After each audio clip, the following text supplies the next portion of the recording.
नमस्कार, welcome to जानकारी number 1। दोस्तों, क्या आपने कभी सोचा है कि व्लादिमीर पुतिन और जॉर्ज बुश एक साथ रूसी गानों पर नाच सकते हैं? और क्या आप ये कल्पना कर सकते हैं कि पुतिन ने करीब 20 साल पहले ही दुनिया को चेतावनी दे दी थी कि पाकिस्तान एक जुनता विद नुकेस है। आज की वीडियो में हम उस सनसनीखेज सच का खुलासा करेंगे जिसे यूएस नेशनल सिक्योरिटी आर्चिव ने अभी अभी पब्लिक किया है। रूस इसे लीक मान रहा है और अमेरिका इसे इन्फॉर्मेशन कह रहा है। लेकिन सवाल यह है, पुतिन ने पाकिस्तान को लेकर ऐसा क्या कहा जिससे आज हड़कंप मच गया। सबसे पहले जरा इस वीडियो को देखिए।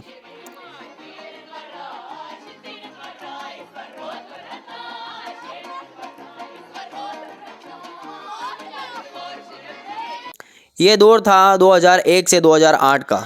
तब G7 नहीं G8 हुआ करता था क्योंकि रूस उसका हिस्सा था। जब 9 या 11 का हमला हुआ तो व्लादिमीर पुतिन पहले वर्ल्ड लीडर थे जिन्होंने जॉर्ज बुश को फोन करके बिना किसी शर्त के मदद की पेशकश की। पुतिन सच में चाहते थे कि रूस और वेस्ट के बीच की दीवार गिर जाए, लेकिन इसी गहरी दोस्ती के बीच पुतिन ने बुश को एक ऐसी चेतावनी दी जिसे अमेरिका ने सालों तक दबा कर रखा। यूएस द्वारा जारी किए गए ट्रांसक्रिप्ट के मुताबिक पुतिन ने साफ शब्दों में कहा था, I am worried about Pakistan, it is just a junta with nuclear weapons. अब जरा समझिए इसका मतलब। जुनता यानी जब सेना संविधान को जूते की नोक पर रखकर देश चलाती है, जैसे आज म्यांमार में होता है। साल 2001 में पाकिस्तान में परवेज मुशर्रफ का दौर था और पुतिन ने उसी समय भांप लिया था कि पाकिस्तान में लोकतंत्र सिर्फ एक दिखावा है। पुतिन को डर था कि पाकिस्तान के परमाणु हथियार कट्टरपंथियों या आतंकवादियों के हाथ लग सकते हैं, और यहीं पर उन्होंने अमेरिका की हिपोक्रेसी पर सीधा सवाल दाग दिया। पुतिन ने बुश से पूछा, आप बाकी देशों को लोकतंत्र का लेक्चर देते हैं लेकिन पाकिस्तान की आलोचना क्यों नहीं करते? इस सवाल पर बुश की चुप्पी बहुत कुछ कहती है, क्योंकि पाकिस्तान हमेशा से अमेरिका का जरूरी मोहरा रहा है। बात यहीं खत्म नहीं होती। पुतिन ने इशारों में डॉक्टर AQ खान के न्यूक्लियर ब्लैक मार्केट का भी जिक्र किया। उन्होंने कहा कि कुछ देश पैसे के लिए ईरान को परमाणु तकनीक बेच रहे हैं। पुतिन जानते थे कि पाकिस्तान ने न्यूक्लियर ब्लूप्रिंट का व्यापार किया है, और इसके बावजूद अमेरिका ने क्या किया? पाकिस्तान को मेजर नॉन नाटो एली बना दिया। यही है वेस्ट की असली जियोपॉलिटिक्स। अब सवाल ये उठता है, 24 साल पुरानी ये बातचीत आज ही क्यों सामने लाई गई? इसके पीछे 3 बड़ी वजह हैं।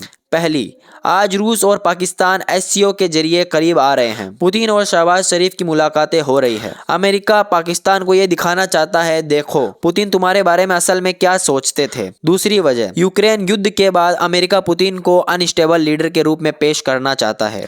और तीसरी सबसे अहम वजह, इंडिया फैक्टर। अमेरिका भारत को यह संदेश देना चाहता है कि पुराने दौर में सिर्फ वही पाकिस्तान को सपोर्ट नहीं कर रहा था, रूस भी उस समय वेस्ट के साथ खड़ा था। अब सवाल यह है कि भारत के लिए इसमें क्या है? इस पूरे मामले से 2 बड़े टेकअवेज निकलते हैं। पहला, रूस भारत का नेचुरल एली रहा है। पुतिन का पाकिस्तान के खिलाफ स्टैंड हमेशा भारत के पक्ष में रहा है, चाहे वो पब्लिक में बोले या प्राइवेट कॉल पर। और दूसरा, अगर अमेरिका आज पुतिन की प्राइवेट बातचीत लीक कर सकता है, तो कल भारत के साथ हुई किसी पुरानी बातचीत को भी पब्लिक इंटरेस्ट के नाम पर लीक किया जा सकता है। जियोपॉलिटिक्स में कोई परमानेंट सीक्रेट नहीं होता। अब आखिरी सवाल, क्या पुतिन की वो चेतावनी आज सच साबित नहीं हो रही? आज भी पाकिस्तान की बागडोर जनरल आसिम मुनीर के हाथ में है। इमरान खान जेल में है और परमाणु हथियार एक ऐसी इकोनॉमी के पास है जो डिफॉल्ट की कगार पर खड़ी है। पुतिन वाकई एड ऑफ हिज टाइम थे। आप क्या सोचते हैं? क्या रूस आज भी पाकिस्तान को एक खतरनाक जनता मानता है या फिर मजबूरी में हाथ मिला रहा है? कमेंट्स में अपनी राय जरूर दीजिए। मिलते हैं अगली वीडियो में ऐसी ही अलग अलग खबरों के साथ।